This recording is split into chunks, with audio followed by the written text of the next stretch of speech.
hay tres formas de pegarla, digamos, ¿no? Una es tener plata, otra es tener contactos y otra es ser buenísimo. Y yo dije, bueno, tengo que ser increíble. Me tenés que ver por primera vez y comprar. Bienvenidos a Circuitos Inusuales, un podcast de Yuki donde conversamos con hacedores creativos sobre los estímulos, desafíos e interrogantes que los trajeron hasta acá. Porque como nos gusta decir, la creatividad tiene su propio recorrido. Mi nombre es Josefina Rodríguez Egaña, fundadora de Yuki y anfitriona de este nuevo espacio que tanto nos entusiasma. Yuki es una comunidad y agencia creativa que reúne el talento de esta generación. Busca ser plataforma de expresión cultural y de exploración de ideas, promoviendo la búsqueda constante y la colaboración como forma de hacer.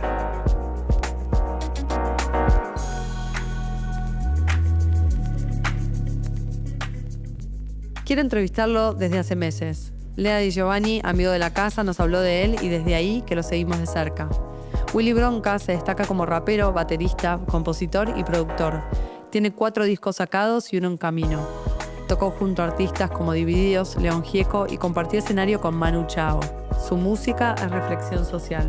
Menciono todos estos logros ahora porque no los van a volver a escuchar en la entrevista, que es un viaje por su vida, zigzagueante, itinerante en algún punto. Su infancia y crianza conurbana y su forma de ver el mundo y las cosas. Un imperdible para quienes creemos en la autogestión, en hacer irremediablemente. En esta conversación cuestionamos qué es el talento, qué lugar juega la disciplina ahí, hablamos del saber acompañarse por personas que te potencien y otras delicias. Con ustedes, Willy Bronca. Bienvenido, Willy Bronca, a Circuitos Inusuales. Gracias por estar acá. No, gracias a ustedes. Costó, ¿eh? Yo vengo hace meses diciendo, por favor, quiero entrevistar a este pibe. Y costó, así que agradezco especialmente a Gaby, que estuvo ahí dedicado en la empresa de darle seguimiento y no bajar los brazos.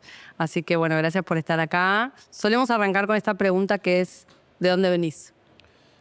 Vengo de una familia bastante rara.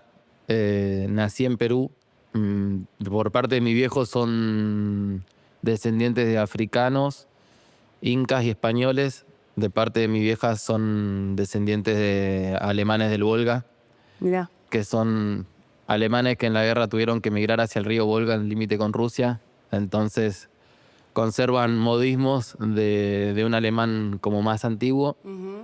Entonces en mi casa de repente hablaban alemán. Wow, ¿en serio? Sí, pero no era el alemán que se habla en Alemania actualmente, sino como un regionalismo, ¿viste? Mis viejos se separan cuando yo tengo 4 años, creo. Y ahí arranca toda la cuestión de madre soltera, padre ausente. Vengo también de eso, ¿viste? Mi vieja, como mucho más institucional, en el sentido de su filosofía de vida, ¿viste? Más ligada a las instituciones. Estuvo muchos años en el Ballet Folclórico Nacional. Hija de un docente, ella también docente de danza. Y mi viejo no, mi viejo más del palo de vivir de lo que encuentre, ¿viste? Busca. Y fue muchos años futbolista hasta que se lesiona, después es padre, después no vuelve a entrenar y de ahí, bueno, a ver qué salen. Y mucha más calle él, ¿viste? Más peruano en los 90 acá en Argentina. Como por cualquier cosa te llevaban preso, jugando a la pelota para los narcos, otra vida. Ahora, ¿cómo es? O sea, Perú, vos nacés en Perú y... Al mes de vida estoy acá en Argentina, sí. Porque mi vieja sí es de acá. Ok, ¿tu mamá sí es argentina? Sí. Bien, o sea, ella todo el embarazo y te tiene allá y después decide venirse con vos de un mes. Sí. Wow. Mi vieja viaja cuando estaba embarazada de 6 meses. Ok. Llega allá en el medio de una especie de gira y ¿Ella como bailarina? Claro, sí. ¿Acompañada por tu padre? Sí, o sea, se van los dos. Claro. Él dice, bueno, vamos. Nada, ya se encontró con una realidad que no era, ¿viste? Como mi abuela estaba medio en el flash de la ludopatía, entonces había vendido todos los muebles de la casa para pagar las deudas del bingo. Mi vieja con 24, embarazada en otro país. Claro, sí. O sea, tu abuela esa es la de tu... Mi abuela es la mamá de mi papá. Claro. Y Y nada, llegó allá, se encontró con otra realidad, pese a las advertencias de mi viejo, que le decía, mirá que Perú no es como te lo imaginás, no es como te lo imaginás. Claro. Ella, no, que vamos a Perú, que vamos a Perú, que vamos a Perú. Bueno. Y al mes de vida yo ya estaba acá. Y de ahí, nada, se fueron a José Cepaz unos meses, la casa de mis abuelos, medio que se pelean con mis abuelos, y se van a vivir a San Telmo. Ok. Entonces crecemos un tiempo en San Telmo, crecimos ahí, hasta los 3, 4 años que yo tenía de vida, ponele. De ahí vuelven a José Cepaz, de ahí se separan. Claro. De ahí vivo un tiempo en José Cepaz, después me mudo a Villa Crespo, de ahí nos mudamos a Almagro, de ahí a Once, de ahí a José Cepaz, De vuelta. de ahí me mudo a Lugano, ya me mudo solo, a la casa de un amigo con el que rapeaba, de ahí empiezo a agitar por varios barrios, así, no sé, en Mashui, en Zona Sur, en Boedo, en San Telmo, en Barracas. Viví unos meses en la costa, yendo y viniendo. O sea que no le haces asco a la mudanza, al movimiento. Ni en pedo. Quiero preguntarte ¿tenés hermanos? ¿Sos hijo único? Hijo único. Ok, o sea que todas esas mudanzas que conjugaste en plural son con tu vieja. Sí. La mayoría hasta que te fuiste con tu amigo. Hasta cuando me voy de Almagro me dejo de mudar con mi vieja. Ok. Ahí ella se vuelve a José Cepaz, yo voy un tiempo a José Cepaz, pero al toque me mudo de vuelta a Capital, porque yo cursaba en Capital. Yo iba al secundario en la escuela de danza, Aida Victoria Mastrasi. Ok. Y ahí hice 6 años de danza clásica y contemporánea. Mirá. Y nada, o sea, vivía en Almagro, cursaba ahí, de ahí me iba a un centro cultural que se llama El Pampa, que queda ahí en Gaón y Gavilán, a practicar breaking, que se juntaban a entrenar martes y jueves. Y también al mismo tiempo hacía show callejero con un amigo que se llama Facu, en el show de otro loco que hacía humor callejero ahí en la Valle, Florida. Entonces de los 13 a los 16 iba ahí al show. Y en el show medio que aprendí a hacer plata así en la calle, pasando la gorra y todo eso. Todos los yates, eso los aprendí ahí. Grosso. Entonces dije, bueno, no sé. Cuando conseguía un trabajo, ponele, no sé, trabajé de kiosquero. Y yo hacía los cálculos y decía, bueno, o sea, me pagan por tantas horas acá de kiosquero y yo en tantas horas hago tanta plata. Claro. Haciendo música en la calle. Claro. Entonces nunca tuve muchos trabajos tradicionales. O sea, habré armado 2 currículum, nunca me llamaron. Y dije, no, listo. Che, y ¿cuándo empieza la música en tu vida? ¿Cómo es el primer contacto con la música? De chico, a los 7 años me llega mi vieja salía con un cubano y el cubano me trae un CD de rap, de compilados de grupos de rap cubano. Y ahí dije, qué loco esto. Y al mismo tiempo, en paralelo, en la escuela tuvimos como una especie de clase de poesía en lengua y nos enseñaron a estructurar poesía, ¿no? Claro. Hacer estrofas, versos, todo eso. Lo relacioné con el rap y dije, esto es más o menos lo mismo. Y me puse a escribir cosas, lo que se me ocurría. Ni sé qué escribí ahí. Y al mismo tiempo teníamos un buen profesor de música en la primaria y una cooperadora re zarpada. Entonces había una baterista bastante reconocida que se llama Andrea Álvarez. ¿Qué es una cooperadora? La cooperadora eran los padres de la escuela que Claro, se organizaban perfecto. para la comprar cooperadora de cosas. la escuela. Claro, la cooperadora de la escuela. Y Andrea Álvarez tenía el hijo que iba a la misma primaria que yo. Y ella, al ser baterista, dijo, che, estaría bueno comprar una batería para el salón de música. Entonces la cooperadora se organizó, hizo las cuentas, compró una bata para el salón de música y ahí arrancó a tocar la batería. ¿Edad? 7, 8 años, todo ahí, Wow. sí. Después, cuando entro a la escuela de danzas, había piano en todas las aulas, porque las clases son con pianistas. Y yo ya tenía un piano que era de mi vieja cuando era chica en casa. Mi vieja tocó 8 años de piano, después no tocó nunca más y el piano quedó ahí, sigue estando ahí, ¿viste? Y al no tocarse durante mucho tiempo se fue desafinando. Entonces está todo afinado, un semitono abajo. Ajá. Entonces yo no, o sea, sacaba cosas en el piano, ¿viste? Pasaba, no sé, los temas de flauta dulce los pasaba al piano. Claro. Entonces yo tenía la hojita con las notas, ¿viste? Do, re, mi, esto, lo otro, de, no sé, El tren del cielo, Mariposa tecnicolor, de cosas así, yo las iba pasando. Solo las notas, ¿viste? Solo los punteos. Después de más grande dije, estaría bueno tocar blues. Me pongo a investigar. Escalas de blues en piano. Google. Dale. Bueno, tutorial. ¿Cómo tocar blues? Tac. Lo practicaba cuando iba a la casa de mis abuelos o cuando iba a la escuela y había hora libre. Entonces en la hora libre se podía tocar el piano. Claro. Pum. Taca, taca, taca, taca. Y bueno, al mismo tiempo siento que desarrollé cierto oído porque tenía clases de danza clásica todos los días. Entonces todos los días estaba escuchando Bach, Mozart, todas piezas de música clásica. No es muy común. O sea, ¿por qué terminar yendo a esa escuela? ¿Por tu vieja, que era bailarina? Mi vieja era bailarina. ¿Y le pareció que, o sea, digo, vos le dijiste, che, mi vieja, quiero ser bailarina? ¿O No, para ella pero no sabía bien para dónde tirar. Claro. Y fue a lo que conocía. Claro, o sea, mis amigos de la primaria iban o al Pellegrini, o al Nacional Buenos Aires, o acá, o allá, ¿viste? Todos disparaban para esos colegios, o al Huergo, o esto, o lo otro. Y yo mucho que no me copaba lo técnico. Y me gustaba más la parte artística. Entonces en séptimo ya vos podías hacer como el primer año de la carrera de danza ya lo podías hacer cuando estabas en séptimo grado. Entonces ya adelantabas un año de la carrera de danza. Y la carrera del bachiller lo hacías en paralelo. Claro. O sea, tenías danza a la mañana y bachiller a la tarde. Mi hija me dice, bueno, probá ahí. Yo fui un año ahí, fíjate qué onda, que no sé qué. De una, le digo. Pum, entro ahí y dije, listo, es acá. ¿No tenías prejuicios? No, aparte estaba lleno de pibas. Entonces era como, es acá. Seguro. Yo los veía a los otros pibes que estaban todos en la escuela técnica, estaba todo, era un maple esa escuela, ¿viste? Entonces decían, ni en pedo. Pero pará, eras el único... Era el único varón del curso, chocho. Chocho. Ya está, sí, me pongo las calzas, dale, vamos.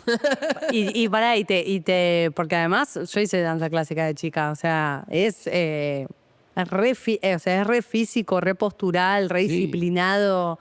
Te hablan todo en francés, todas las posturas. Sí. Y Tandiu, Padeburé, todo. Claro, Sí. y te encantó. O sea, o lo hacía. Yo iba, Vos vamos, sí. Y al toque me hice grupo de amigos ahí, porque éramos 10 varones en toda la escuela. Claro. Y el danzas tiene, el Mastracci en particular, todos los danzas, el Mastracci, el Jorge Don, la Nel Ramicone, tienen la particularidad de que al ser público va toda gente de barrio. Y mucha de la gente que rechazan en otros espacios cae ahí. Entonces se arma como esa cosa barrial adentro de la escuela. Y todos mis amigos eran de Varela, de Quilmes, de Lanús, de Ballester, de San Martín. Había pibe de la villa. Y caían ahí y era como, bueno, el lugar donde vos encontrabas un espacio donde encontrabas el barrio también, pero también encontrabas gente de barrio que quería hacer arte, que es más complicado en un barrio ser bailarín que ser de Palermo y ser bailarín. Sí. Entonces un día estábamos, no sé, nos llama Liliana Belfiore para integrar el ballet y hacer una obra sobre el Cascanueces en Parque Centenario, ¿no? Entonces íbamos todos a hacer el Cascanueces en Parque Centenario, ensayar ahí en el estudio de Liliana. Y al otro día estábamos de joda en Varela. Claro. Y eran los dos mundos constantemente. Claro. ¿Y en qué momento supiste que, bueno, que por ahí no era por el lado de la danza, pero sí por el lado de la música?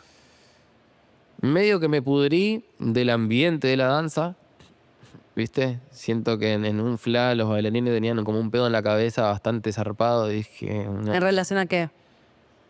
A lo social. A ver, Sí. contame más. No sé, nosotros estábamos en una escuela donde hubo 10 años en los que no hubo centro de estudiantes. Ok. Y por allá había como una secuencia de cambio de currículas donde como se incrementaba la carga horaria del secundario, iban a sobreponerse con la carrera de artística. Y ese problema no lo tenía la camada anterior. La camada anterior a mí era magisterio.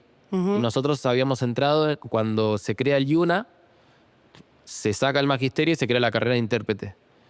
Entonces, la carrera de magisterio tenía una validez de 6 puntos, ¿viste? Para vos entrar a concurso, etcétera, etcétera. La de intérprete tenía 3. Ok. Los años eran los mismos. Claro. Cuando sale el cambio de currícula, corría riesgo de que se pierda carga horaria de la carrera de intérprete porque se sumaban otras materias al secundario. Entonces arranca un flan en todas las escuelas artísticas de decir, che, hay que organizarse para frenar esto, que no sé qué, que no sé cuánto. Las otras escuelas, como las de música, las de cerámica, las de bellas artes, estaban re en punga con eso. Claro. Los de danza no tanto, salvo el Arranz, que tenía más, que compartía, el Arranz era de cerámica y compartía edificio con el Jorge Don. Entonces el Jorge Don ya tenía un problema, que era no tenemos edificio propio. Ok. Entonces ya tenían algo más por qué luchar, por qué organizarse. El danza no le pasaba mucha cabida. Hasta que nos mudan de colegio. Porque arrancan una obra en la escuela para construir todo un piso y un ascensor. Un ascensor en una escuela de danza. Insólito. Creo que el ascensor todavía no lo terminaron, hoy 2025, y la obra estaba pensada para finalizar en 2011. Claro. Creo que 2012 o 2013 nos mudan de colegio a un ex orfanato que se llama el Patronato de la Infancia. Cuando nos mudan de colegio se empiezan a lesionar todos los alumnos porque el piso no estaba preparado para hacer clases de clásico. Claro. De repente estabas haciendo clases en cerámica. Claro. Y bueno, y arrancamos a organizar el centro de estudiantes entre 2 o 3 que más o menos teníamos contacto con otras escuelas que nos iban pasando estatutos, esto, lo otro, cómo hacer, qué mierda es una asamblea. ¿Cuántos años tenías vos ahí? 15, 16. Claro. ¿Hoy cuántos años tenés? 28. Y dije, bueno, no, o sea, no. Esta gente piensa en hacer una audición, hacer un casting. Sí. Yo digo, loco, no sé, sos bailarín, no tenés jubilación. Claro. No existe la jubilación para bailarines todavía. Claro, vos ya con una cabeza como, bueno, más. Avivate, boludo. Claro. Y bueno, y ahí te fuiste, te cambiaste de colegio. No, me empiezan a perseguir a través de las notas. ¿Qué notas? Y tenía un aplazo en música. Ah. Como, bueno, este nene toma colegio, lo voy a aplazar. Che, ¿ustedes están de acuerdo con la toma de la escuela? Claro. Sí, que no. Bueno, pum. Chau. ¿Y cómo siguió? Me fui en cuarto. Claro. Cuarto año me voy. Y yo estaba en una murga que se llama Los Rotosos de Montserrat. Y hubo al año siguiente, a fin de año, ¿viste? Ese carnaval nos dicen las directoras de la murga. Levanten la mano quien no terminó el secundario. Pum. Bueno, tal día se van acá y se anotan acá. Y entré a un bachi popular con toda la gente de la murga que no había terminado. Y lo terminé ahí. Hice 2 años ahí, lo terminé ahí. ¿Nunca te costó el colegio a vos? Costarme De estudio, sentarte. No, aprender. lo que me costaba era más lo institucional. Claro, sí. ¿Viste? Aprender me gusta. Lo que no me gusta es que me digan qué tengo que aprender y cuándo. Ese era el garrón que tiene la institución. Que está bien, o sea, lo tenés que hacer. Sí. Pero yo de chico no compraba, ¿viste? Me dormía, me iba, me rateaba. ¿Y cuándo empezaste a hacer música tuya? Arranqué a grabar, a hacer beats, creo que en 2015, me parece. A hacer mis propias instrumentales. Bien. Porque no quería usar beats de YouTube. Claro. O no sé, beat free, beat type free, no, yo quería hacer mis beats. Y capaz no eran los mejores, pero eran míos, ¿viste? ¿Y vos ahí ya tenías la batería como instrumento reincorporada? No. ¿No? No. Yo recién tuve una batería. No, pero no como propio, un instrumento propio, sino saber tocar la batería, decía.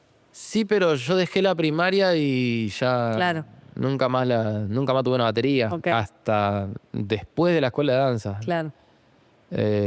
Recién en una de las tomas hago contacto con pibes del Lola Mora, que es un Bellas Artes de Lugano. Y cuando caigo a la toma del Lola, había una batería ahí. Y ahí me reencuentro con la batería. Pero después nunca más. Me acuerdo de haber caído, no sé, un día a una clínica que creo que va ahí en el CCK, donde estaban promocionando las baterías Legend, que era acá en Industria Nacional. Y ahí había tocado, pero después así como muy esporádico. Si caía en la casa de alguien que de casualidad tenía una batería. Y ahí cuando me reencuentro con la bata digo, bueno, o me voy de viaje egresado o me compro una batería. Ya, el viaje egresado es una semana, la bata me queda. Y tuve batería recién ahí. ¿Habías ahorrado para tu viaje o te lo podían pagar? No, era impagable el viaje. Era mucho más barata la batería. Corta. Era sí. negocio. Sí, o sea, esto sale un huevo. Y vi que se iban todos. Aparte yo había repetido cuarto, entonces la gente con la que me iba a ir tampoco Claro. estaba muy enganchada. Entonces Ya está. compro la bata. Y después la vendí para terminar de pagar un alquiler, unas cuentas. Y ahí estuve sin bata hasta ya segundo año de la pandemia. O sea, en la pandemia yo me agarra cuando estoy viviendo en una casa en Boedo con dos amigos, ¿viste? Una amiga que me empezó a hacer de manager ahí para darme una mano y su pareja que tenía una batería. Entonces ahí ya Claro. me agarró la pandemia con bata. ¿Cómo es ese momento en el que vos, ya haciendo tu música, decís, me quiero dedicar a esto, creo que puedo llegar a ser bueno en esto y le mostrás lo que vos haces a una potencial manager que te empieza a dar una mano? ¿Cómo es ese momento? Y yo arranqué mucho con show callejero, ¿viste? Teníamos eso, ¿viste? El show de humor, Sí. ese cuando tenía 13, 14, que ahí ya creo que adquirí herramientas para romper el hielo con un público. Después ya de más grande, solo hacía eso, ¿viste? Corté 2 años antes de la pandemia, estuve tocando en colectivos, en trenes, en subtes, me iba de viaje, tocando en barcitos, que este y que el otro. Ya música propia, full. Sí, temas míos, pero que no había grabado y que rapeaba y tocaba. Y después, en un flash me canso. Y digo, ¿cómo puede ser que haya gente tocando en lugares y que le paguen por eso? Decía, yo no lo concebía, no me entraba en la cabeza que se podía hacer eso. No entendía, ¿viste? Cómo era lo de vender entradas. Claro, ¿cómo se arranca? No, y al mismo tiempo hablabas con gente más grande y te decía, no, acá hay que pagar para tocar. ¿Cómo Claro. hay que pagar para tocar? ¿Cómo es? Están locos. Si yo toco en el subte y a mí me pagan, decía. ¿Cómo es? Y en el medio me agarra la pandemia. Entonces no puedo tocar más en la calle. Claro. Y empiezo a averiguar, ¿viste? Bueno, se saca un disco. ¿Cómo se saca un disco? ¿Cómo se sube música a una plataforma digital? Y me había hecho amigo de un loco que me explica, ¿viste? El plug. Me dice, no, mirá, vos para subir tu música a Spotify tenés que usar una distribuidora digital. ¿Qué es una distribuidora digital? Y mirá, yo estoy con esta y si usás este código te sale más barata la suscripción. Y ahí ganas regalías. Y me pasa el código, me explica, ¿viste? Cómo subir. Y ahí entro, ¿viste? Y decía, bueno, para subir tu música necesitas un arte de tapa de X cantidad de píxeles por X cantidad de píxeles. Un título. Bueno, y también para que no te copien la obra tenés que registrarla. Claro. Y me empiezo a meter en ese mundo de trámites y de burocracia que conlleva todo el fly de subir y publicar música. ¿Viste? Porque yo no entendía bien cómo se hace para componer una canción, después grabarla, de registrarla y publicarla. ¿Y por dónde sale? ¿Cómo compra esa gente la música? Y empiezo a ver toda la historia de cómo antes una disquera sí o sí, a través de un sello vos podías grabar el tema, sacabas un CD, ese CD lo distribuía esta disquera, llegaba a las tiendas de discos, la gente lo adquiría. Hay una crisis en el medio que es la piratería. Entonces la gente descarga canciones, la graba en un CD, la vende en un tren. A través de eso arranca toda la parte del streaming, que es Spotify básicamente, Netflix, que es yo pago una suscripción y tengo acceso a todo un catálogo de música infinita. Y entonces, ¿cómo me pagan a mí que soy músico haciendo esa música? Ya está todo el fla de decir, hay millones y millones de músicos haciendo esa música que quizás poca gente la vaya a escuchar. Y hay 3 o 4 personajes en la industria musical que manejan todo esto. Bueno, ¿cómo me meto ahí? Y ya lo empecé a ver desde un lado aventurero, ¿no? Por un lado tengo toda la parte de militancia de la música y por el otro lado decir, bueno, yo quiero acá entrar y romper todo. ¿Por qué? Claro. Porque me gusta. Punto. ¿Viste? Me gusta decir, ya, pude, manga de giles. ¿Y quién fue la primera persona que creyó en vos en este recorrido? El flaquito Silveira, un amigo que se llama Nico. Yo creo que él fue el primero que escuchó beats míos. Yo subía beats a SoundCloud y a él lo conocí cuando yo tenía 14. Mis beats los empecé a subir cuando yo tenía 19. Ok. Yo nunca más lo vi, ¿viste? Nos habíamos cruzado una noche que ranchamos en la casa con un par de amigos que teníamos en común y nunca más me lo crucé. Nos habíamos grabado a Facebook. Yo veo que un día me escriben a Facebook. Ey, loco, que no sé qué, viene ahí los beats, esos que estás subiendo, re zarpado. ¿Quién sos? Le digo, ¿viste? Ni idea. Nico, no sé si te acordás, caíste a casa con Flor, esa vuelta. Flor, no, este chabón, digo yo, pum. Y ahí nos empezamos a juntar, me presenta él a un loco que tenía un estudio y medio que había una tramoya con flores ahí en el medio, ¿viste? Y ¿Flores? Flores, porro. Ah. Entonces, claro, como que lo conoce a través de esa secuencia y yo caigo ahí, ¿viste? Medio de beatmaker, que tampoco es que hacía los grandes beats, ¿viste? Pero bueno, este hace beat, digo, bueno, dale, mandale. Y el estudio era horrible, horrible, horrible, horrible. Todo feo, pero bueno, había un estudio, loco, dale, vamos a mandarle ahí. Y ahí grabé mi primer canción, que se llama Ángela, medio ya peleado con el dueño del estudio, Ok. yo, pero mi amigo Nico todavía tenía buena onda, ¿viste? Él se caracteriza por tener buena onda con todos, ¿viste? Él es como, re buena onda. Yo no, yo si hay algo que me cae mal, corto cabida al toque. Y él me dice, che, me prestaron la llave del estudio, venite a grabar tal día. Dale, pum, llego, grabo el tema, nos llevamos el tema, nos vimos y filmamos ese video, subimos el tema y yo le empiezo a mandar. Viste, che, escuchá, si viste bien plaga, tomá, pum, pum, primer tema, ta. Y se lo mando a Ramiro J. ¿Quién es? Era productor de Sara Eve. Ok.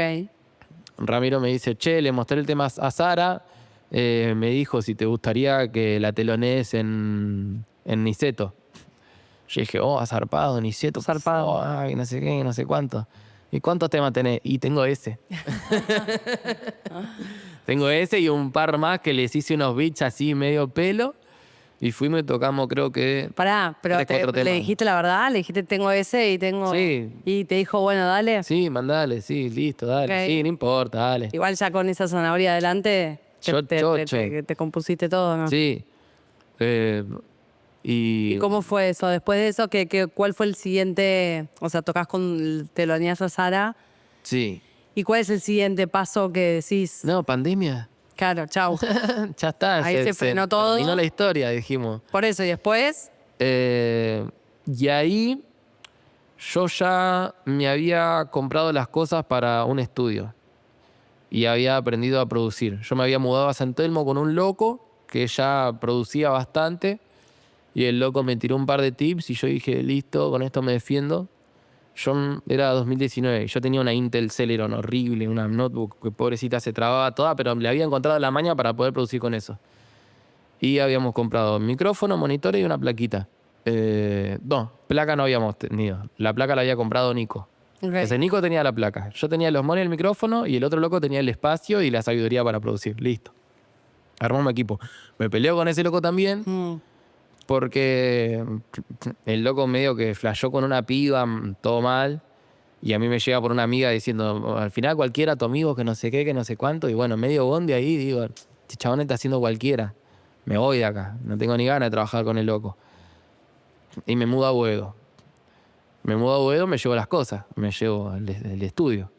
Y en Boedo me agarra la pandemia, yo me iba a mudar 3 meses ahí nomás. Claro. Porque se había ido un pibe de la pieza. Se va el pibe de la pieza, se va a Perú, ¿viste? A filmar, el loco de audiovisual. Se va a Perú y me dice, bueno, te puedes quedar 3 meses ahí. En Perú lo agarra la pandemia, no puede volver. Claro. Entonces él se queda en Perú y yo me quedo en Boedo. Y me quedé 1 año y medio en Boedo. Todo pandemia. Y ahí hiciste música full. Y ahí me puse a producir. Sí. ¿Para vos y para otros? Sí, hacía beats para otros. Pero a mí me pasa con las instrumentales y es que yo no puedo hacer como beats genéricos. Ok. ¿Viste? No puedo hacer, bueno, salieron 10 beats de trap, salieron 10 beats de boom bap, como que a mí me gusta producir para la canción. Claro. ¿Viste? Vos me traes una letra y yo en base a esa letra hago el beat. Entiendo. Y eso no lo puedo cobrar igual que se cobra un beat libre. Claro. Pero tampoco sé cuánto cobrar esa producción. Entonces dije, bueno, esto lo hago con gente que es amiga, que es amena y chao. ¿De dónde sale Willy Bronca? De que siempre me quejo en los temas por un lado y por el otro de que tuve una enfermedad que se me paraliza la mitad del cuerpo y me deja secuelas en el área de la conducta. Entonces estuve mucho tiempo con ataques de ira. ¿Esa enfermedad sigue vigente No, eso fue de chico. ¿Tuviste algo? ¿Cómo se llama? Nunca. Es encefalomielitis. Okay. Era un virus que atacó todo el área neuronal, entonces la mitad del cuerpo no respondía. Y fui recuperando la movilidad de a poco. ¿Cuánto tiempo duró la recuperación? ¿Y cuántos años tenías también? Y yo debo haber tenido 5 años con él. Buenísimo. Y estuve 2 semanas en terapia intensiva y después un par de años con medicación, ahí recuperando o matando secuelas. Medicación y terapia. Terapia. Llamaba ácido valproico, se llamaba. Psicólogo. ¿Y sentías bronca, ira, enojo? Claro, yo por cualquier cosa me agarraba las piñas. Ok. Sí, tenía 6, 7 años, piña. Me miraba mal, me decía tonto, piña. Claro. Así, toda la primaria. ¿Vos sabías que era por eso? ¿O era lo único que se te...? O sea... No, yo me ponía rojo, claro. Me lloraba y te pegaba. Después entró a la escuela de danza y no había con quién pelearme. Claro. Entonces ya, entre la danza, el arte... La música clásica te fueron sedando de a poquito. Hoy no me peleo con nadie. Igual sos bastante cabrón, ¿no? Para la música, pero claro. Para lo otro como recontra aprendí a manejar las emociones. O sea, las transito, pero no actúo en base a eso. Claro. Con todo me pasa. Con los celos, siento celos, pero no actúo en base a los celos. Claro. No le paso ni cabida. Si estoy enojado, también no actúo en base a la bronca. Y trato de difundir eso también, ¿viste? El Willy. Y porque hace combo con Willy Wonka, entonces es fácil de acordarse. Listo. Willy Bronca, listo. Estábamos re locos con mi amiga, de la que me hizo de manager, en un taxi. Y me dice, sos Willy Bronca, siempre te andás quejando. Ya está, ya quedó, listo, pum. Listo, es esa. Bueno, y volvemos a... Estabas en pandemia, dijimos, vos sí. Se te levanta todo de repente, se vuelve al mundo, vos te habías sacado un disco. 1000 temas, claro, disco, y tenías que ahora, empezar a tocar en lugares. Sí, el primer lugar que toco es en La Huopa, en Maquena, en la fiesta de la Nachi. Sí. Que ella me había hecho como una entrevista así virtual en pandemia. Y cuando se abría la pandemia me dice, che, arranca La Huopa, ¿estás para inaugurarla? Que no sé qué. Sí, le digo, de una. ¿Y vos ahí cómo es un show en vivo en ese momento? ¿Tenías que armarte una banda? O no, ese show lo hice con beats. Bien. Lo hice con instrumentales. Buenísimo. Sí, me iba con mi pendrive para todos lados. Tun. De ahí nos vamos a la costa con un amigo. Con este Nico nos vamos a la costa y hacemos show allá en la costa y conozco un montón de personajes que van a ser relevantes para la trama más adelante. No, dale, pasame ahora. ¿Quién es? ¿Cómo fue? Haceme un fast forward. Yo conozco a una rapera que se llama La Santa Chana, que es de allá de Santa Clara del Mar, en unas jam que se hacían acá que se llaman jam de rap. Y la Chana nos decía, vénganse a Santa Clara. Bueno, se abre la pandemia, se abre el turismo, todo, vamos a Santa Clara. Y yo acá, en una juntada con la Chana, conozco a otro rapero que le dicen 9-0, el Diego, que es de allá también, de Santa Clara. Y Diego organizó una fecha de rap en El Santo, ¿viste? Era un bar que quedaba frente a la playa ahí en Santa. Y ahí toco. Yo, toca Nico y toca el Necus, que era otro rapero de Gesell, que también es productor. Bueno, tremendo verano, 3 meses ahí plagueando, haciendo ensalada de fruta, vendiendo en la playa, esto, lo otro, joda acá, joda allá. De gira, pum, volvemos, se cierra la pandemia de vuelta. Yo digo, no puede ser. Y bueno, me pongo a hacer temas otra vez diciendo, bueno, esto va a ser así toda la vida. Y yo venía de todo, playa, joda, esto, lo otro, jam, viaje, pum, al encierro de vuelta me agarra un ataque de pánico. Wow. Y cuando me agarra un ataque de pánico, justo la Chana está en la ciudad, le digo, ¿qué onda? ¿Cuándo se vuelven? El lunes. ¿Me puedo volver con ustedes? Sí, me dice. Y me voy a la casa de unos hermanos amigos que estaban viviendo en una casa de campo, sin luz, viste, con unos paneles solares para cargar los celulares y chau. Y una heladera que funcionaba a gas. Y bueno, caigo ahí. Y yo había estado toda una semana con ataque de pánico, sin comer casi. Todo flaquito, viste, todo consumido. Apenas llego a la casa, pum, 2 platos de guiso de lentejas, así de una. Al día siguiente a buscar leña, porque ya era invierno, entonces había que hacer fuego en la salamandra. Y uno de esos días que estamos buscando leña nos persiguen unos perros. ¿Viste? Nos habíamos metido en un campo a buscar tronquitos, ramas, esto, lo otro. Y de repente escuchamos... Y había 3 pitbull corriendo hacia nosotros. A la mierda. Saltamos la cerca, nos metemos a correr por un maizal todo alto, que nosotros no veíamos hacia dónde íbamos, ¿viste? Y todo el terreno abajo era todo como bastante irregular. Entonces medio que te tropezabas, te raspabas, todo esto, y corrimos, no sé, habremos corrido 200 metros, 200, 300 metros a través del maizal hasta que salimos a la casa. Y ahí los perdimos los perros. Y de repente también, viste, esa terapia de shock medio que sirvió para que se vayan los ataques de pánico. Y después de eso, mucha reflexión ahí. Se me pierde el documento, se me rompe el celular. Como medio que cuando viajo pasan esas cosas. Y estoy un par de meses ahí, donde yo digo, bueno, ya fue la música, medio que, no sé. Tenía otro amigo que estaba entrando a pescar con los botes. Entonces yo le digo, bueno, ¿cómo es esta movida? ¿Hay espacio para ir a pescar? Viste, yo hacía buena plata con la pesca. Y me había comprado, viste, la tanza, anzuelos para armarme las líneas, todo. Él me había explicado cómo hacer, cómo tenía que pescar. Y justo cuando estaba por entrar el primer día, me dice mi vieja, che, el abuelo está muy mal. Fíjate si puedes venirte. Y digo, bueno, averiguo cómo volver y me vuelvo. Entonces la plata que yo iba a usar para comprarme el traje de pesca, la uso para pagarle a los locos que te hacían el traslado sin permiso de circulación para volver a José Cepaz. Y vuelvo y a las 2 semanas mi abuelo fallece. Contame de tu abuelo. Mi abuelo era docente, fue 47 años docente. En 3 turnos por día, todo así. El papá de tu mamá. El papá de mi mamá. Y medio como que mi vieja andaba de gira con el ballet, entonces yo me quedaba con mis abuelos, ¿viste? Y mi abuela era la que malcriaba y mi abuelo era el que daba estructura. Pero bueno, un chabón como crack siempre. Esa vocación de docencia que poca gente la tiene, de querer enseñarte todo el tiempo algo y tener la paciencia para poder hacerlo. Entonces siempre el chabón como que yo tenía pruebas de matemática y él volvía de trabajar y se sentaba conmigo y me hacía ejercicios de matemática, ¿viste? Y me hacía cuentitas. Bueno, toma, haz estas cuentas. Toma, tú. O me enseñó a jugar al ajedrez, me enseñó a jugar al truco.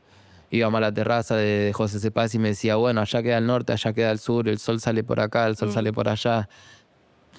Y todo el tiempo, como que siempre estaba en esa, ¿viste? Y de él aprendías, por más de que te decía cómo aprender y qué aprender, lo recibías bien. Y sí, porque él era divertido, era didáctico. Aparte también era una época donde no había tanto para consumir, ¿viste? O sea, estaba la tele, que mucha cabida no le pasabas, salvo algún que otro programa, pero después era todo de él. El entretenimiento. Sí, espectacular tener una abuela así. Sí, no, aparte bastante joven era él, entonces jugaba a la pelota el chabón y entonces me llevaba a la canchita, ¿viste? Y a veces si faltaba uno me metía a mí para boludear. Entonces me quedaba jugando a la pelota con todos ellos, con todos los grandes. Y después nos poníamos a jugar al metegol ahí en las canchitas. Los domingos también, ¿viste? A la tarde sacábamos la pelota y jugábamos a la pelota con él. A veces venía mi primo, a veces venía algún amiguito del barrio, también jugábamos la pelota con él. Mucho eso, ¿viste? Tirar la pelota a la casa del vecino, tocar la puerta. Che, nada, la pelota, pug. Todo. Bueno, y volviste y volviste para despedirlo. ¿Te pudiste despedir de él? Sí. Llegué cuando le habían hecho una especie de internación en casa. A la semana lo internan en el Dúo, ahí en un hospital de José Cepaz. Y estuvimos con él hasta lo último y se fue. Pero se fue tranqui. Por suerte lo pudimos despedir bien. Sí. Y de ahí ya entra como otra etapa que es la crisis de mi abuela. 50 años de casado, no está más. Mi vieja tiene una hermana La hermana no vino ni al funeral de mi abuelo. Entonces mi vieja se empieza a hacer cargo de mi abuela sola. Ahí. Y yo por un lado le doy una mano, por el otro lado me dan una mano ahí que yo estaba viviendo ahí. Y por el otro digo, bueno, vamos a poner las pilas con la música. Yo ya craneando el segundo disco. Me mudo a Zona Sur, a la casa de Inti García. Y ahí cranearon todo el segundo disco. Que lo sacamos en 2022. Todo 2021. También estuve más o menos un año y medio viviendo ahí en lo del Inti. Y ahí arranco a aprender bastante música con él. Porque él sí había estudiado en la EMPA, ¿viste? Tocaba el saxo, tocaba guitarra, sabe bastante de música. Y me iba explicando, yo de curioso dije, che, ¿y cómo se hace? ¿Qué es una novena? ¿Y cómo se modula? ¿Y cómo hace este? Y ahí, pum.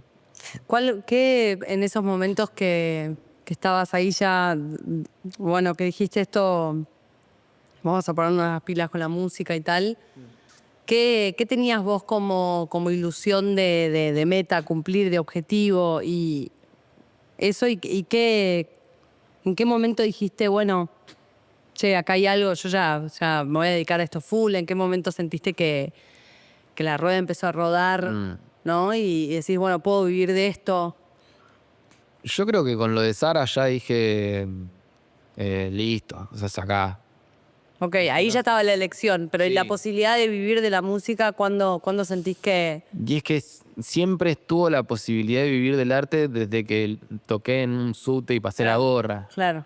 Entonces no era el cómo, no era si se puede o no, sino el cómo. Claro. ¿Viste? Yo dije, bueno, ¿cómo hago para dejar de tocar en la calle?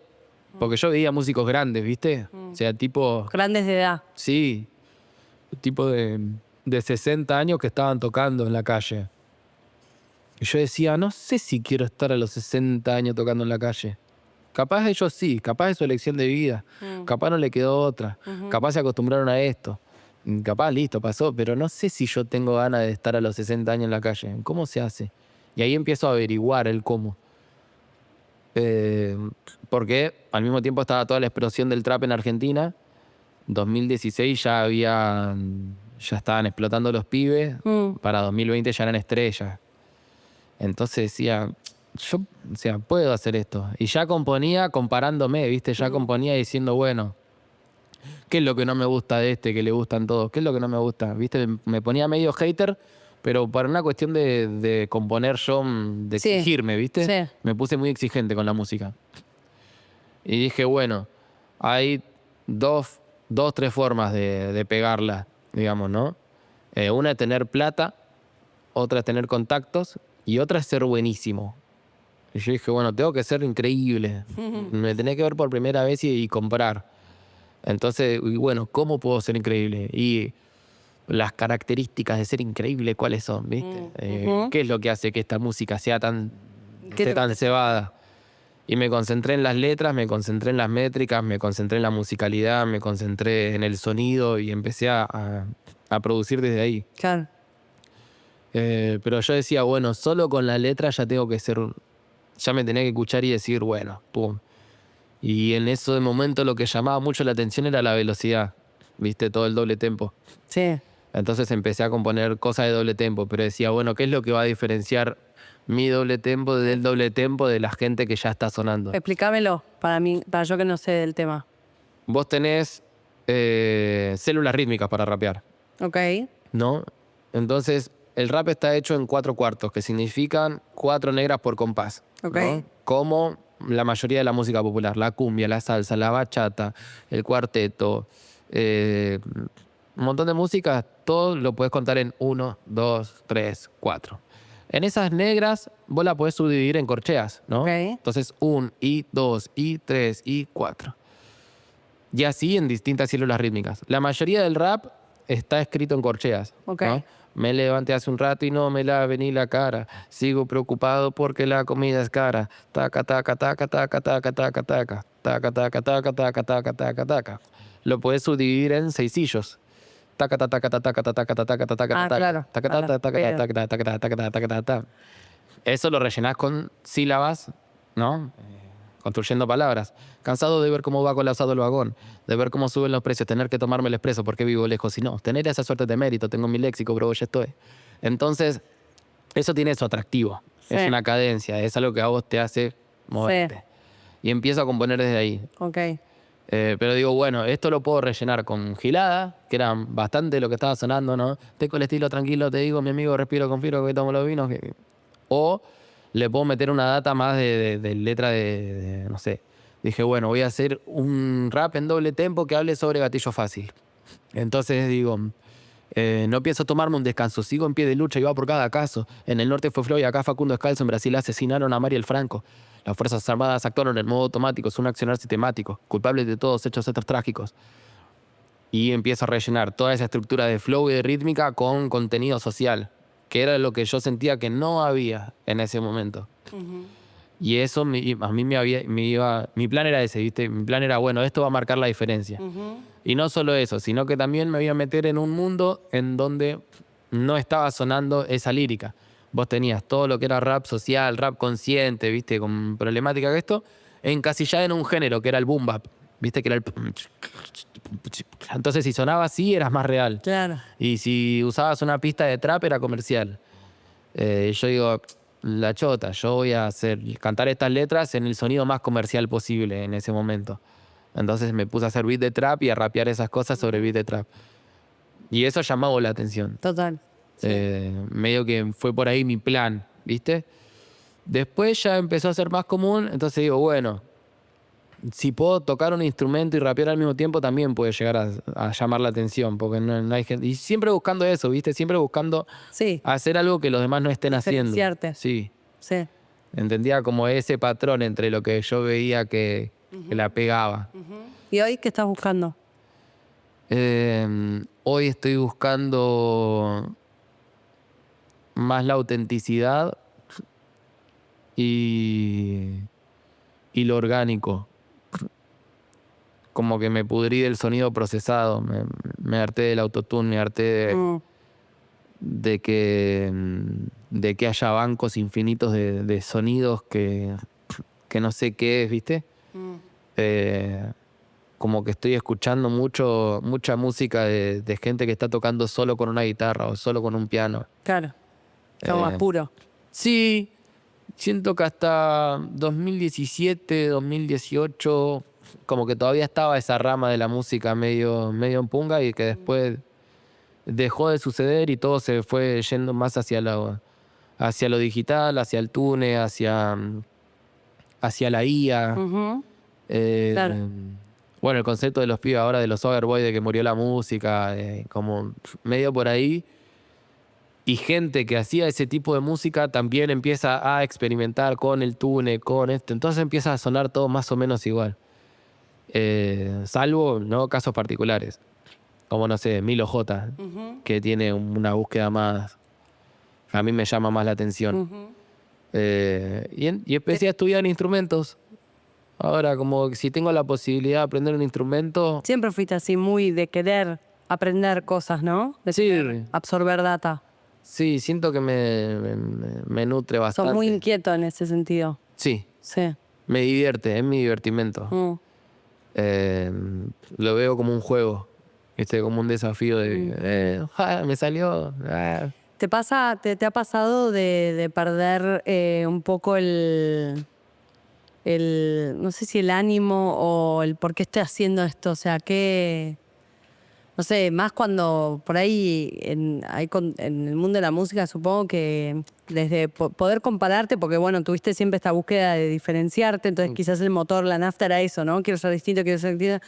En algún momento te pasó de cansarte y decir, pará, ¿para qué hago todo esto? Sí, un montón de veces, un montón. Pero siempre pasan cosas, ¿viste? Siempre hay algo que me dice, che, bueno, Sí. La música me está llamando, ¿no? Claro.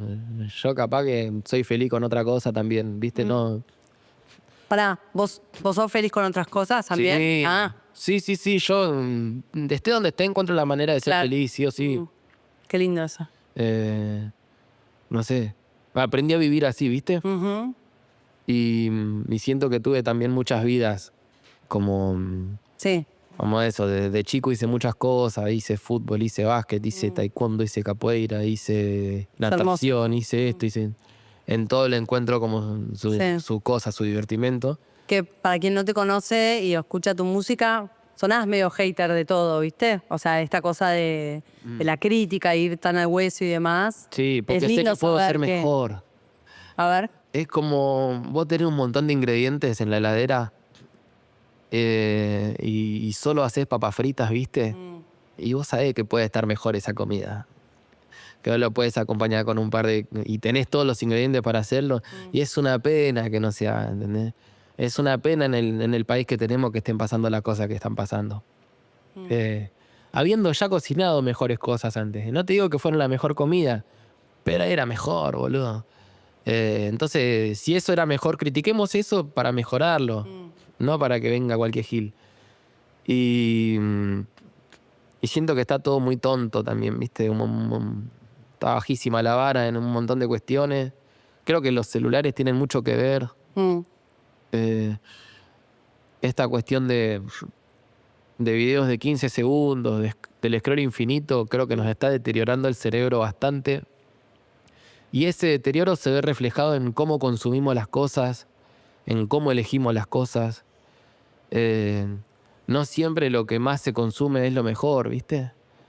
Que una hamburguesería, que una cadena de comida rápida sea popular en todo el mundo no quiere decir que esa comida sea la mejor. No, ni hablar. Y lo mismo pasa con todo, con la música, con los políticos, con esto, con lo otro. ¿Viste? Hay gente muy inflada que yo digo, ¿esto te gusta? Y hay gente que no la conoce nadie que vos decís, loco, dale. Eso, contame quiénes son... dos cosas tengo para preguntarte. Una, ¿quiénes son tus referentes? Y la segunda es, ¿cómo vas evolucionando esto de rodearte bien, ¿no? De ir armándote un buen grupo de personas que te alimenten, la cabeza, el alma, ¿no? Que te hagan bien, que te inspiren. Yo sigo bastante la filosofía del todo para uno y uno para todos, ¿viste? Como decir, bueno, toda esta gente me está soporteando ahora, ¿no? Sin pedir nada a cambio. Pero yo en cuanto tenga algo a cambio se lo puedo hacer llegar, se lo hago llegar. Entonces, no sé, hace poco arrancamos un programa de streaming donde yo hago entrevistas, ¿no? Y son todas de mi pieza. Y los pibes que viven conmigo son medio ahí también consumidores de cultura, ¿viste? De decir, bueno, tal me sé o crecí escuchando tal banda. Y de repente esa banda está en mi pieza y estamos haciendo el programa con esa banda y conocen a esa banda y como esa experiencia que no te la da la guita, no te la dan determinadas cosas, ¿viste? Son circunstanciales. No sé cuánta gente entrevistó en su pieza a la Versuit y de repente pasó este año. Claro. Y capaz no llegamos a fin de mes, pero pasó esto, boludo. Entonces capaz yo no te puedo pagar una jornada de cobertura, pero caete a hacer fotos acá, mirá, boludo, estamos en Ferro. Estoy tocando de invitado con esta gente. No sé. Le hiciste fotos a Lali. Sí. No sé. Eso después vos lo podés capitalizar capaz en un portfolio, ¿viste? Y eso se ve reflejado en otras cosas. Pero si hiciste esto por mí, yo voy a tratar de hacer esto otro por vos. Por más de que vos no me lo pidas. Total. A veces es imposible porque hay un montón de gente que colaboró con mi carrera y yo no puedo devolver todo siempre a todos. Pero en la que puedo lo hago. Eso por un lado. Y lo otro que me habías preguntado era... Eso, ¿cómo vas? ¿Quiénes son tus referentes? ¿Quiénes son mis referentes? Mis referentes son toda aquella persona que yo conozca que musicalmente a mí me dé la sensación de que es auténtico y que al mismo tiempo haya podido llegar a darlo a conocer a lo que hace. ¿Viste? Como que admiro dos cosas. Primero, la voluntad de hacer música auténtica y por otro lado, el valor que uno le da al decir, che, esto quiero que lo escuchen. ¿Viste? Porque ese es otro coraje, aparte, ¿no? Hermoso. ¿En qué sentís que tu familia o tu origen, tu entorno, te potenció y en qué te limitó? Yo creo que en el fla más político mi viejo me limitaba bastante, pero porque no entendía. Igual son límites que uno... ¿Viste? A veces hay límites que están buenos para poder romperlos. Y hablamos, viste, de vez en cuando, un chabón que pierde celulares al toque, que de repente, hola, ¿cómo estás? Y un número desconocido. Ah, sos vos, boludo. Pero en su momento yo me acuerdo que andaba con lo de las tomas de colegio y él me dice, ¿qué querés ser el Che Guevara? Lo mataron al Che Guevara, me dice. Pará, loco, estoy fumando en una escuela en la ciudad de Buenos Aires, no estoy agarrando un fusil yendo de guerrilla para liberar países, boludo, no, nada que ver. En ese flash, sí, el chabón medio que quería limitarme, pero en esa época ponerme un límite a mí era como al revés, era potenciarlo. Digamos, minga, voy a hacerlo igual y ahora con más ganas. Entonces no creo que me haya limitado eso. Y sí me potenció cuando me regala una criolla, que se la compra a un compañero de trabajo de él, ¿viste? Yo andaba en busca de una guitarra. Y ¿Cuántos años tenías? 16, 17, por ahí. Y él cae con la criolla y yo digo, ah, mira, zarpado, pum. ¿Y ahí aprendiste o ya sabías? No, ahí aprendí. Ahí le pedía que me pase acordes una compañera de la escuela. Se llama Caro Bottini. Y Caro llevaba su criolla y yo llevaba mi criolla y ella me pasaba acordes. Y después de los acordes yo buscaba tutoriales en YouTube de cómo puntear, ¿viste? Me buscaba escalas. Todo siempre YouTube ahí, pum, tutoriales. Internet tiene eso, ¿viste? Lo puedes usar para pelotudear o para aprender. Sí, total. ¿A qué le tenés miedo? A la oscuridad. ¿Real? Sí. A las cosas que no puedo explicar. Le tengo miedo a las enfermedades un poco también, a ciertas, ¿viste? Algunas. Un toque a la locura también, a dejar de comprender el mundo, ¿no? Como decir, bueno, estoy viendo cosas, estoy escuchando cosas. ¿Ustedes las escuchan? No. Uy, estoy hasta las manos. ¿Viste? Como dejar de percibir eso, ¿viste? Dejar la cordura de lado, ¿viste? Hay dos locuras. Está la locura de ay, qué linda la locura, ¿no? La locura más, ay, qué lindo loco. Y está el desquicio. Y esa locura me aterra un toque. Con el olvido tengo mis idas y venidas. ¿Viste? Como que la nostalgia es algo que a veces me agarra mal y a veces me agarra bien. Y a veces digo, qué loco, yo hablo con tal persona que la conozco hace un montón y esta persona no se acuerda de un montón de cosas. Y capaz que vive más feliz así. Pero no sé si a mí me haría feliz olvidarme de eso. Y al mismo tiempo, si me olvido de eso, ya está, ya me olvidé. No lo voy a sufrir. Claro. Como el Alzheimer tiene eso. Como lo sufre la gente que te ve con Alzheimer. Claro, sí, total. Claro, el que tiene Alzheimer no es que vive está de ahí hasta padeciendo. que, claro, bueno, no sé, capaz que lo padece cuando se acuerda de que tiene Alzheimer. ¿Qué es el dinero para vos? ¿Y cómo, Una herramienta. ¿Y cómo te llevas? ¿Cómo es tu vínculo? La plata es una herramienta, no es un fin. Es algo para conseguir cosas que a vos te ayudan a subsistir o a realizar tu creatividad. No sé, yo la plata la veo como eso. Como bueno, se tiene que pagar el alquiler, pum. Tiene que pagar el gas, pum. Tiene que comprar comida, pum. Claro, no es una zanahoria para vos. Claro, no. O sea, como algo a lo que querés llegar. No. De hecho, por eso también hago tantas cosas de decir, no sé. La primera vez que viajé a Brasil, me fui con la guitarra y 3 lucas y el primer día me gasté todo en carnaval y decía, estoy acá en un paraíso, ¿no? Sin guita. Y al mismo tiempo al lado capaz que había un chabón que era re empresario con un montón de plata gastando fortuna estando en el mismo lugar. Claro. ¿Viste? Y después dije, estaría bueno viajar con plata para ver cómo se siente eso también. Pero no tener guita por tener guita. ¿Qué sería para vos cómo llegar, no? ¿Qué pensás de, no sé, el éxito? ¿Qué es para vos el éxito? Es una idea, ¿viste?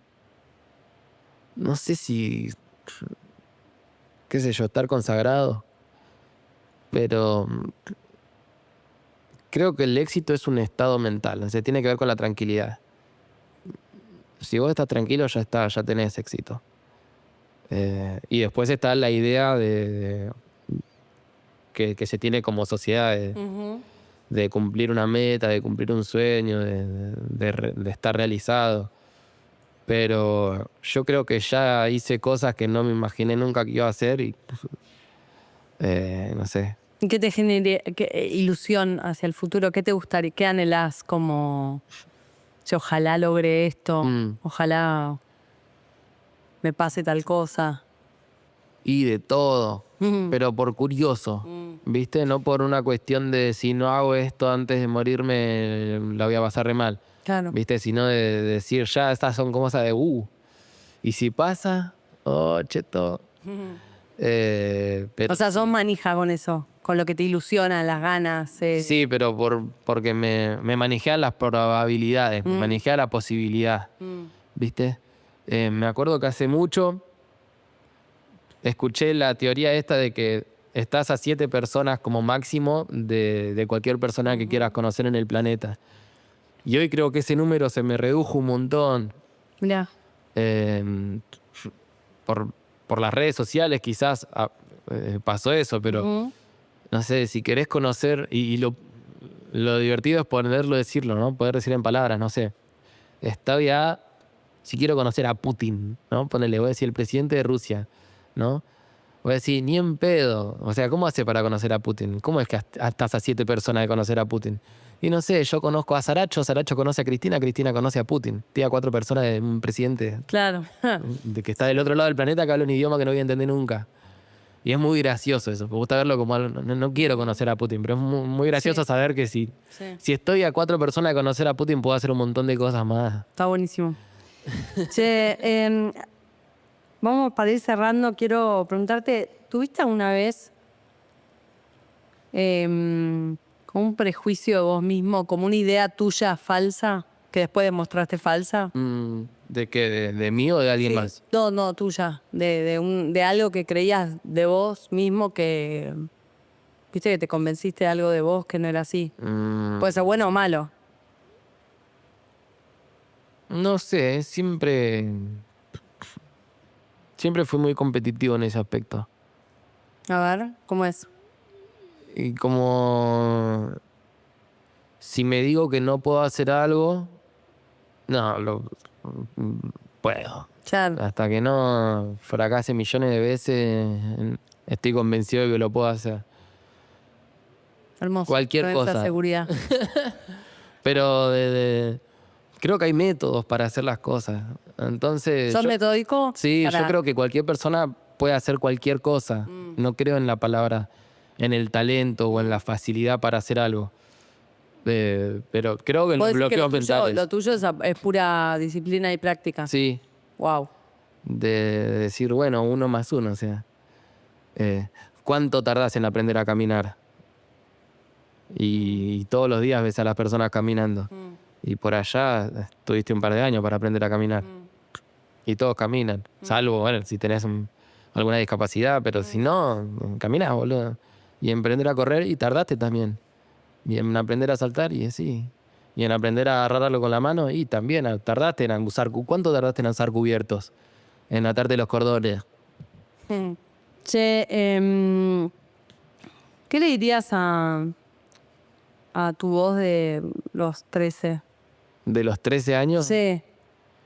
Allá un poquito, que te acuerdes, una imagen que te acuerdes que... Le diría... disfruta más del tiempo libre. Sí, le diría eso. Y también...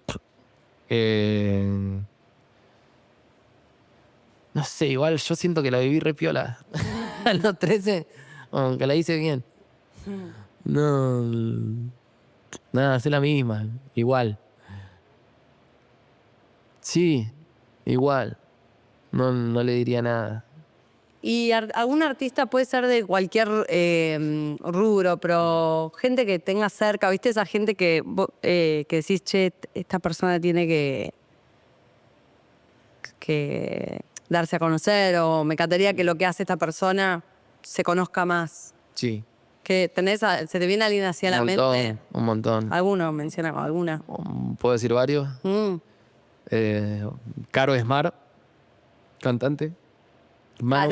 Caro Esmar. Manu María. Inti García. Erika Blue Waters. Y así hay un montón. Después me está pasando algo, es que yo me gusta predecir esas cosas. Sí. Y meses después pasan y ahí me siento re piola. Es lindo. Ha pasado. Cuando lo ves venir. Sí. Aparte te pone contento. Sí, y vale. ahí, ¿cómo no lo están escuchando, boludo? Más vale. Sí, esa gente. Bueno, Willy, gracias por haber venido. Gracias por el tiempo. Muchas gracias. ¿La pasaste bien? Re piola. Bueno, hermoso. Gracias. Cuando escuché a Willy Bronca por primera vez fue en una entrevista de Plaza Tomada y desde ahí quise escuchar su música y ahí entendí y un poco me enamoré de su rima, de su capacidad de tocar la batería y rimar a esa velocidad al mismo tiempo y de su capacidad poética de poner en palabras ideas, sentimientos tan sutiles, filosos, al hueso, conmovedores. Sin oscuridad no existirían las estrellas, dice en una de sus canciones. Y así, muchas barras que uno quisiera tatuarse, o al menos grabarse en la mente. Y hay algo que no sé bien ni cómo ponerlo en palabras, pero me toca profundamente, y es la forma en la que él siempre se las rebuscó para hacer música. Y en el momento en el que yo le pregunto por lo complejo que es vivir de la música, él me contesta que vive de la música desde siempre, de pibe. Porque la música siempre le permitió expresarse, ganarse el mango. Decime si eso no es ser libre y poderoso, dueño de tu hacer, de tu determinación, de tus sueños, llevando una vida simple, sin lujos, pero que te permita hacer lo que amás, dedicarle todo tu tiempo a tu oficio, tu arte. Creo que muchas veces el éxito de poder hacer lo que amamos está mucho más cerca y disponible, pero la exigencia de que venga acompañado de cierto poder adquisitivo te corre de lo esencial, te aleja de la simpleza, te hace creer que no llegas nunca. Cuando partiendo de la base de ya estar haciéndolo, solo se puede insistir, mejorar, crecer y construir. En Yuki buscamos acercar y dar visibilidad a diferentes hacedores creativos y artistas que puedan contar sus historias, sus recorridos, que son inusuales siempre porque son únicos. De eso se trata este espacio, de transmitir historias, testimonios, miradas de quienes están haciendo cosas tremendas en cualquier rubro de la industria creativa, que están shapeando nuevas formas, que rompen con preceptos, que expanden la cultura con su arte y expresión. La mejor manera de bancar circuitos inusuales es compartiéndolo con alguien que creas que puede servirle, hacerle bien, contagiarle entusiasmo. Y si te puedo robar unos segundos más y quieres calificar el programa en Spotify, te voy a estar muy agradecida. Gracias por escuchar. Nos vemos la próxima.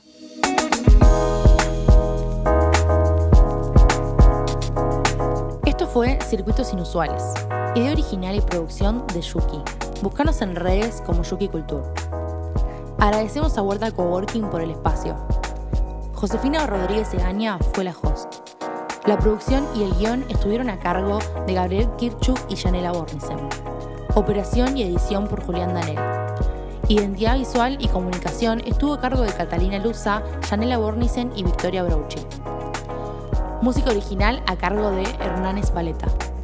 Si te gustó este contenido, seguinos en Spotify y espera las nuevas entregas. Puedes ir a nuestras redes y comentarnos qué te pareció. Hasta la próxima.